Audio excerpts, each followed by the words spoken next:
As the camera pans across the tranquil expanse of Long Island's coastline, a sense of serenity pervades the scene. The sun dips below the horizon, casting an orange glow over the picturesque vacation homes that dot the landscape. Amidst this idyllic tableau, a foreign car pulls into a driveway, its headlights cutting through the gathering twilight. The visitor, a man of middle age and nondescript features, emerges from the vehicle, his footsteps echoing against the cobblestones. He gazes around him, taking in the opulence that surrounds him, the grandiose architecture, the lush greenery, the whispering sea breeze. Little does he know that this idyllic retreat hides a web of deceit as intricate and enigmatic as its landscape. As the man unlocks the door to his rental home, the camera follows him inside, capturing the luxurious interior with its polished wood and gleaming chandeliers. The man settles into an armchair, seemingly at ease amidst the trappings of wealth. Yet beneath the veneer of calm lies a sense of unease, as if he senses that something is amiss in this seemingly perfect paradise. The narrator's voice drifts over the scene, a soft yet ominous whisper. Unbeknownst to our visitor, he has become entangled in a tale as intricate and enigmatic as the very landscape itself. As the man falls asleep, the camera lingers on his unconscious form, a symbol of innocence that will soon be swept away by the storm that brews beyond the vacation home's walls. In this opening scene, we are introduced to our setting, the tranquil yet deceptive beauty of Long Island, and our protagonist, the enigmatic German visitor, who is about to find himself embroiled in a deadly game of deception. The tension simmers just below the surface, as both the man and the audience are left wondering what secrets lie hidden within this idyllic retreat. In the quietude of a dimly lit lounge, bathed in the golden glow of a single table lamp, Maria Lunina sat poised on the edge of her seat, her eyes fixed upon the enigmatic figure before her. The man, Alexei Nepomnyashchiy, leaned back, savoring the weight of his words as they hung heavy in the stillness. His voice was a hushed whisper, barely audible over the soft hum of distant traffic and the occasional rustle of wind through the aged oak trees outside. The atmosphere within this clandestine meeting place was thick with tension, the air charged with an electric energy that crackled between them. Maria's heart raced, a frenetic drumbeat in her chest that threatened to drown out all other thought. Her mind swirled with questions and doubts, yet the prospect of a better life for herself and her family held her captive, its lure far too strong to ignore. Alexei's words painted a vivid picture of wealth and power, of a world untouched by the crushing weight of poverty that had long been Maria's companion. The promise of a chance at escape, of leaving behind the struggles and sacrifices of her past, resonated deeply within her heart. Yet even as she listened, a gnawing unease took root in the pit of her stomach, a sense that this opportunity came with a price far too steep to pay. As the hours passed, Maria found herself drawn deeper into the web of deceit spun by Alexei's seductive words and promises. The line between right and wrong blurred, as the allure of a better life seemed to outweigh her doubts and fears. And so, with one final, trembling breath, she agreed to his proposition, a choice that would set in motion a chain of events leading to tragedy. As the lounge's door swung shut behind Maria, sealing off the world outside, the tension within gave way to an undercurrent of anticipation. The game was afoot, and its consequences would soon be felt far beyond the quiet confines of this coastal haven. In the suffocating silence of that sprawling vacation home, the air hung heavy with an unsettling mixture of anticipation and trepidation. The clock struck midnight, a symbolic hour for their illicit rendezvous, as Maria Lunina, her eyes wide with fear and desperation, prepared to execute Alexei Nepomnyashchiy's meticulously planned heist. As they approached the unsuspecting German visitor, his back turned, engrossed in a novel by the firelight, the air seemed to crackle with tension, a palpable tension that threatened to shatter the delicate balance of their plan. With practiced precision, Maria slipped a vial from her purse and added the potent concoction to the guest's glass of wine, the act a testament to her resolve, or perhaps her desperation. The night wore on, and with each passing moment, Maria's heart pounded in her chest, a frenzied drumbeat echoing the chaos within her mind. As the guest took a sip from his glass, Maria held her breath, waiting for any sign that something had gone terribly awry, but there was none. With each passing second, her heart sank, the reality of her actions settling heavy upon her shoulders. But fate, it seemed, had other plans for this hapless pair. As the guest's eyes began to glaze over and his body slumped limply in his chair, Maria's mind raced with frantic thoughts of her children, of the life she could provide for them, and of the unforgivable act she had just committed. With trembling hands, she rushed to his side, searching for any sign of life amidst the lifeless forms sprawled before her. In that moment, Maria's eyes filled with tears, not of regret or remorse, but of panic and fear, a fear born of the knowledge that she had taken a life, regardless of intention. With trembling hands, she fumbled for her cell phone, her fingers dancing over the keypad as she dialed for help. But as the phone rang endlessly in her ear, the chilling silence of the empty vacation home seemed to close in around her, trapping her in a nightmarish prison from which there was no escape. As the hours passed and the sun began to rise over the peaceful landscape of Long Island, Maria's fear gradually gave way to a haunting sense of dread, a feeling that she had crossed a line from which there was no return.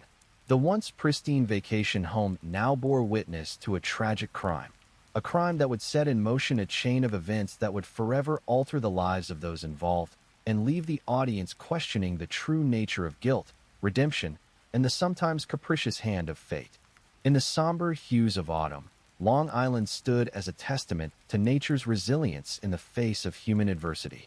Detective John McAllister, a seasoned investigator whose eyes bore the weight of countless battles fought, was summoned to a vacation home nestled amidst the verdant landscape. The air was thick with anticipation, the silence broken only by the distant call of a solitary bird and the hushed whispers of the forest. Upon arrival, McAllister's keen senses were immediately alerted by the odor that permeated the once opulent dwelling, a noxious brew of decay and fear. The lifeless form of the German visitor lay sprawled on the plush carpet, a stark reminder of the darkness that dwells beneath the surface of even the most idyllic of locales. McAllister's gaze, cold and unforgiving, swept across the room, taking in every detail with a precision honed by years of experience. The enigmatic allure of the scene served as a siren call to McAllister, beckoning him deeper into the mystery that awaited. As he methodically examined the body and surveyed the surroundings, his mind raced, piecing together fragments of information like a jigsaw puzzle whose completion seemed tantalizingly out of reach. The investigation unfolded like a labyrinth, each twist and turn revealing another layer of intrigue. McAllister found himself entwined in the underbelly of American society, where the line between right and wrong became increasingly blurred. The characters he encountered were as complex and morally ambiguous as they were ruthless, their motivations shrouded in mystery and deception. In a dilapidated building on the outskirts of town, McAllister met with District Attorney Elizabeth Taylor, a woman who wore her determination like an armor-plated shield. Their conversation was steeped in the weight of responsibility as they strategized to unravel the web of deceit that had ensnared their latest victim. As McAllister delved deeper into the case, he found himself increasingly haunted by the memory of Maria Lunina, a woman whose beauty belied the darkness that lurked within her soul. Her actions, though tragic and inexplicable, seemed to hold the key to unlocking the truth behind the poisonous death on Long Island. The tension mounted as McAllister pursued the elusive Maria, her ghostly image always just beyond his grasp. The island's tranquil facade became a mirror of his own tormented psyche, reflecting the darkness that dwelled within him as he sought justice in a world where such a commodity seemed increasingly scarce. The investigation stretched on, its tendrils reaching further and deeper into the hearts of those who called Long Island home. As McAllister uncovered the tangled web of deceit and corruption, the island's verdant beauty took on an eerie quality, a testament to the fact that even in the most serene of places, darkness can take root and flourish. In the end, it was Maria who would provide the missing piece of the puzzle, her confession serving as the key to unlocking the truth behind the poisonous death on Long Island. As she stood before McAllister, a broken woman whose actions had forever altered the course of her life, The full weight of the darkness that dwelled within her soul was laid bare for all to see. The investigation had come to an end, but the questions it raised lingered like a specter in the air. Was Maria truly remorseful for her actions, or was she merely seeking redemption for sins long past? And what of the system that had allowed such corruption to take root and flourish, leaving its victims to suffer while the perpetrators went unpunished? As McAllister walked away from the vacation home, the sun setting behind him like a fiery banner announcing the end of another chapter in the annals of Long Island history, he couldn't help but wonder if true justice had been served. The answer, it seemed, was as elusive as the truth behind the poison that had claimed yet another victim on this idyllic island. In the hallowed halls of justice, under the stern gaze of gilded eagles, the trial of Maria Lunina unfolds. The somber atmosphere is heavy with anticipation as both sides prepare to argue their cases in the quest for truth. The courtroom buzzes with hushed whispers and tense silence, a cacophony of unspoken thoughts and emotions. The judge presides, his gavel poised like a ticking clock, a symbol of the relentless march towards resolution.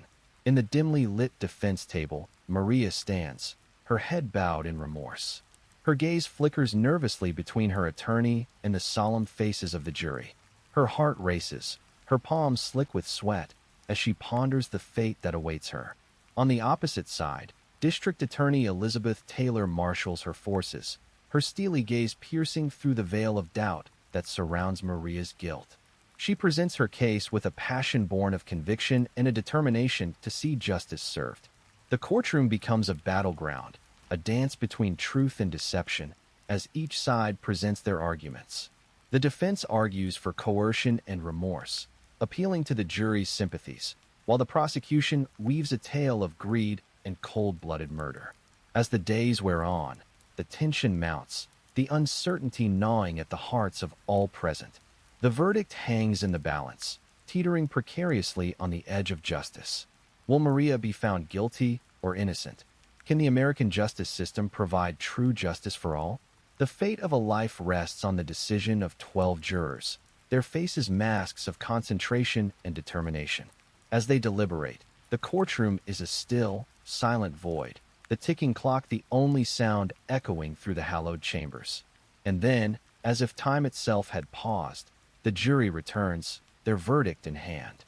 Maria's fate, sealed by the stroke of a pen, hangs in the air, waiting to be revealed. In that moment, as the courtroom holds its breath, the audience is left questioning whether justice has truly been served. The chilling echoes of the verdict reverberate through the halls, leaving us pondering the complexities of guilt, redemption, and the American justice system's ability to provide true justice for all. In the hallowed chambers of justice, the air hung heavy with anticipation as the verdict was to be delivered. The courtroom, a theater of stone and tradition, was filled to capacity, an audience eager for resolution. Tension, palpable and electric, coursed through the room like a current, each heartbeat echoing in unison with the relentless ticking of the clock. The judge, a stalwart figure presiding over the proceedings, took his place upon the bench, an imposing figure silhouetted against the light. In his hand, he clutched the instrument of finality, the gavel. The room held its breath in collective suspense as the judge began to speak, his voice a measured baritone that reverberated through the chamber. "Ladies and gentlemen of the jury," he began, "you have deliberated for hours, weighing the evidence presented before you, considering the arguments made by both sides. Now it is my duty to present the verdict in this case." As the judge spoke, the tension seemed to coil ever tighter within the courtroom, the weight of the moment pressing down upon every soul present. The jury, a cross-section of humanity bound together by their shared responsibility, stood before the judge, their faces somber and resolute. Each looked to one another, seeking solace in their unity as they prepared to deliver their decision. With a slow, deliberate motion, the judge raised his gavel, the sound echoing like a gunshot through the stillness. "The defendant is found guilty of manslaughter," he announced, the verdict hanging in the air like a shroud. The courtroom erupted into a cacophony of emotion, gasps, sobs, murmurs of disbelief and outrage. Yet, amidst the chaos, there were those who felt a sense of relief, a whisper of justice finally being served. For in this moment, As the gavel fell, a line had been drawn, one that separated guilt from innocence, remorse from callousness, redemption from damnation. The fate of Maria Lunina now lay before her, as she stood shackled and defeated in the dock. Her eyes, once filled with defiance, now brimmed with tears, a testament to the emotional roller coaster she had been forced to endure.